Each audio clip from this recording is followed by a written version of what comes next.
sua compreensão, deputado. Deputado Caio Márcio. Senhor presidente e caros amigos, então chegamos ao dia mais importante da história do Brasil para a minha geração que estamos vivendo. E num momento como esse de hoje, a grande verdade é que os homens se perfilam numa encruzilhada. E a todos esses que eu ouvi aqui, há de mim sempre o respeito à divergência. E há de mim mais ainda o respeito àqueles que se posicionam. Mesmo que contra a minha posição, aqueles que claramente se posicionam com suas convicções terão de mim sempre o respeito. E o Brasil, nesse momento, está se encaminhando para uma encruzilhada. Aonde daqui a pouco nós vamos ter que dividir o Brasil em uma decisão clara e serena entre o que nós queremos construir para o nosso Brasil. Qual o país que nós queremos fazer para as pessoas que virão depois de nós? E aqui durante toda a noite eu assisti todos os argumentos, jurídicos, políticos, éticos e morais. E algo ficou muito claro nesse momento em que nós discutíamos aqui. Ficou claro o contorcionismo de alegações por parte do governo para tentar explicar o inexplicável. O fato é que, do ponto de vista jurídico, muito bem explicado aqui por tantos juristas, houveram sim a usurpação do direito do legislativo em cumprir o seu papel de legislar orçamento. Isso é crime de responsabilidade. Houve sim não o empréstimo de bancos, porque eu entendo empréstimo quando uma instituição tem a opção de escolher se vai ou não emprestar. E nesse caso nem isso foi dado às instituições que foram vítimas da pedalada. Não foi perguntado ou dada a possibilidade do Banco do Brasil, da Caixa ou do BNDES, se eles poderiam emprestar um dinheiro para o governo sem prazo. Foi simplesmente tomado deles aquele valor e quando pôde e quando deu.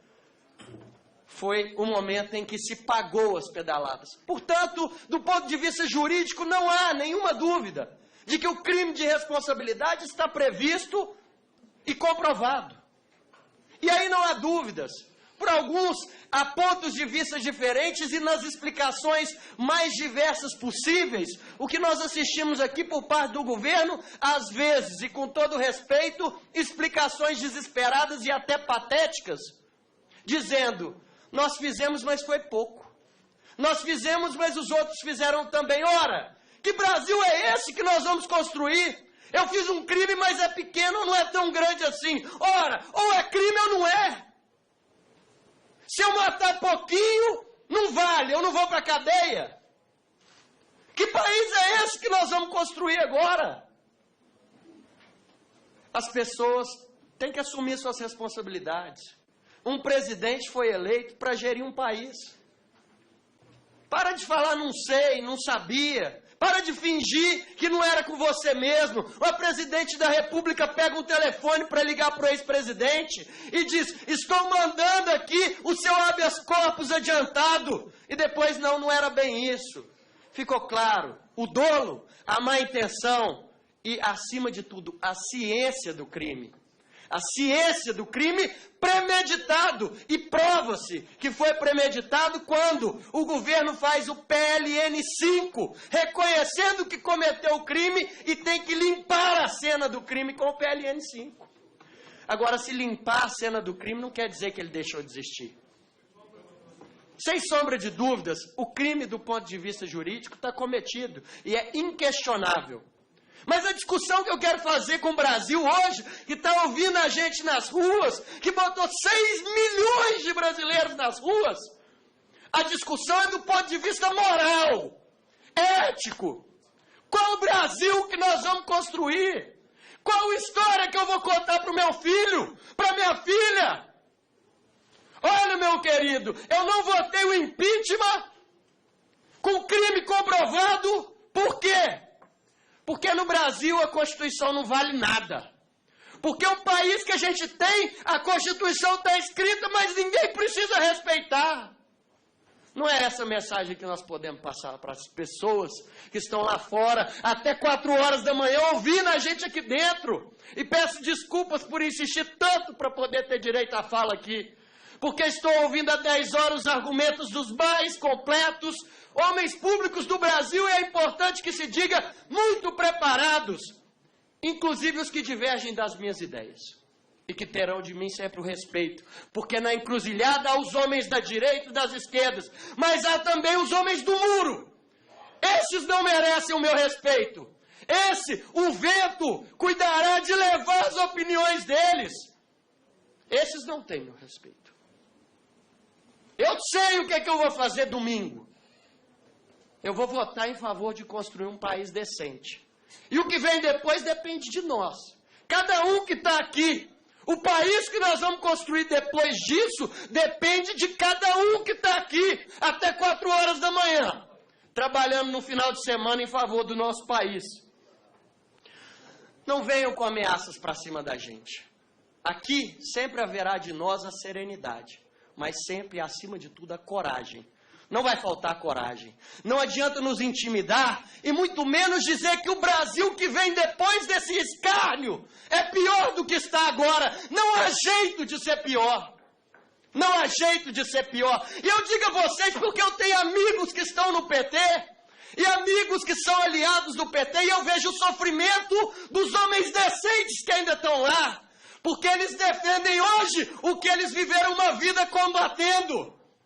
Eles se tornaram o que eles nasceram para acabar. A corrupção, a luta ao trabalho, a honra do trabalhador que tiraram os direitos trabalhistas e as oportunidades que foram garantidas.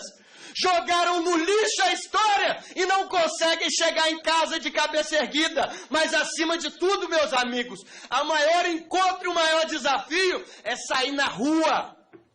Saia na rua e ande de cabeça erguida, não é possível hoje, porque vocês estão traindo a sua história. E eu entendo que um homem honrado que ajudou a construir a história de um partido que era bonita e precisamos respeitar. É bonito ver um operário chegar à presidência da República. É bonito garantir a eles o direito de ter acesso ao ensino público, a ter acesso à casa própria, à moradia. Mas isso não dá direito deles nos assaltarem a mãos armadas. Eles não têm direito de fazer isso. Nós não podemos criar um país em que se dá esmola para a população e isso dê direito a assaltar um país. Não é esse o país que nós precisamos construir. E eu digo a vocês com muita tranquilidade, no próximo domingo haverá um encontro nosso com a história. Com a história. E o que nós queremos construir e queremos saber é como nós vamos agir do ponto de vista ético e moral. São as escolhas que nós vamos fazer que vão delinear para que lado nós vamos. E eu digo a vocês, eu vou dizer não às mentiras. Eu vou dizer não à corrupção. Eu vou dizer não à indecência. E vou dizer a vocês, eu vou dizer sim ao Brasil, dos homens de bem, como os que estão aqui até agora. Vocês estão aqui até agora e não estão dormindo porque acreditam no nosso país. É por isso que o Brasil ainda tem esperança. Eu vou estar ao lado do povo, da multidão que estará às ruas, não porque eu estou pedindo, mas porque acreditam no nosso país. Eu vou estar ao lado do Brasil. E para encerrar, presidente, encerro com a frase do grande Milor Fernandes. Brasil, um país condenado à esperança. Viva o verde e amarelo e os homens de bem. Muito obrigado. Com a palavra, o deputado Mendonça Filho. Vale a pena esperar. Senhor presidente, senhor vice-presidente Carlos Sampaio, relator Jovair Arantes, senhores deputados e senhoras deputadas.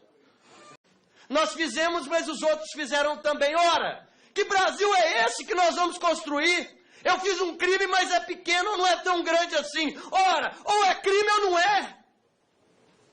Se eu matar pouquinho, não vale, eu não vou para a cadeia. Que país é esse que nós vamos construir agora?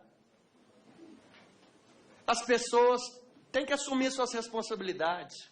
Um presidente foi eleito para gerir um país. Para de falar não sei, não sabia. Para de fingir que não era com você mesmo. O presidente da República pega um telefone para ligar para o ex-presidente e diz: estou mandando aqui o seu habeas corpus adiantado. E depois não era bem isso. Ficou claro, o dolo, a má intenção e, acima de tudo, a ciência do crime. A ciência do crime premeditado. E prova-se que foi premeditado quando o governo faz o PLN 5, reconhecendo que cometeu o crime e tem que limpar a cena do crime com o PLN 5. Agora, se limpar a cena do crime não quer dizer que ele deixou de existir. Sem sombra de dúvidas, o crime do ponto de vista jurídico está cometido e é inquestionável. Mas a discussão que eu quero fazer com o Brasil hoje, que está ouvindo a gente nas ruas, que botou 6 milhões... Sua compreensão, deputado Caio Márcio. Senhor presidente e caros amigos, então chegamos ao dia mais importante da história do Brasil para a minha geração que estamos vivendo. E num momento como esse de hoje, a grande verdade é que os homens se perfilam numa encruzilhada. E a todos esses que eu ouvi aqui, há de mim sempre o respeito à divergência. E há de mim mais ainda o respeito àqueles que se posicionam. Mesmo que contra a minha posição, aqueles que claramente se posicionam com suas convicções terão de mim sempre o respeito. E o Brasil, nesse momento, está se encaminhando para uma encruzilhada, aonde daqui a pouco nós vamos ter que dividir o Brasil em uma decisão clara e serena entre o que nós queremos construir para o nosso Brasil. Qual o país que nós queremos fazer para as pessoas que virão depois de nós? E aqui durante toda a noite eu assisti todos os argumentos jurídicos, políticos, éticos e morais. E algo ficou muito claro nesse momento em que nós discutíamos aqui. Ficou claro o contorcionismo de alegações por parte do governo para tentar explicar o inexplicável. O fato é que, do ponto de vista jurídico, muito bem explicado aqui por tantos juristas, houveram sim a usurpação do direito do legislativo em cumprir o seu papel de legislar orçamento. Isso é crime de responsabilidade. Houve sim não o empréstimo de bancos, porque eu entendo empréstimo quando uma instituição tem a opção de escolher se vai ou não emprestar. E nesse caso nem isso foi dado às instituições que foram vítimas da pedalada. Não foi perguntado ou dada a possibilidade do Banco do Brasil, da Caixa ou do BNDES, se eles poderiam emprestar um dinheiro para o governo sem prazo. Foi simplesmente tomado deles aquele valor e quando pôde e quando deu. Foi o momento em que se pagou as pedaladas. Portanto, do ponto de vista jurídico, não há nenhuma dúvida de que o crime de responsabilidade está previsto e comprovado. E aí não há dúvidas.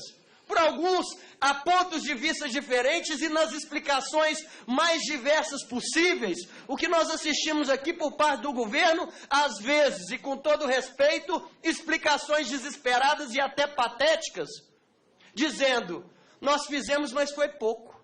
O país que nós vamos construir depois disso depende de cada um que está aqui, até 4 horas da manhã, trabalhando no final de semana em favor do nosso país.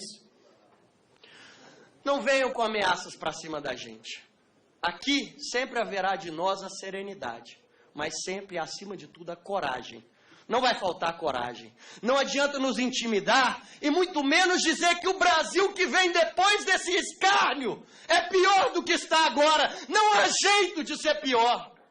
Não há jeito de ser pior. E eu digo a vocês porque eu tenho amigos que estão no PT e amigos que são aliados do PT, e eu vejo o sofrimento dos homens decentes que ainda estão lá, porque eles defendem hoje o que eles viveram uma vida combatendo.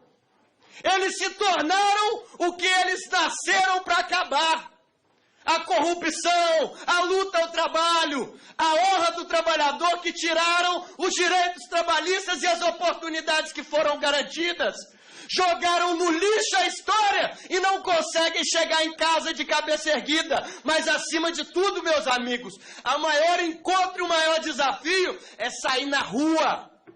Saia na rua e ande de cabeça erguida. Não é possível hoje, porque vocês estão traindo a sua história. E eu entendo que um monte de brasileiros nas ruas, a discussão é do ponto de vista moral, ético. Qual o Brasil que nós vamos construir? Qual história que eu vou contar para o meu filho, para minha filha? Olha, meu querido, eu não votei o impeachment com crime comprovado. Por quê? Porque no Brasil a Constituição não vale nada.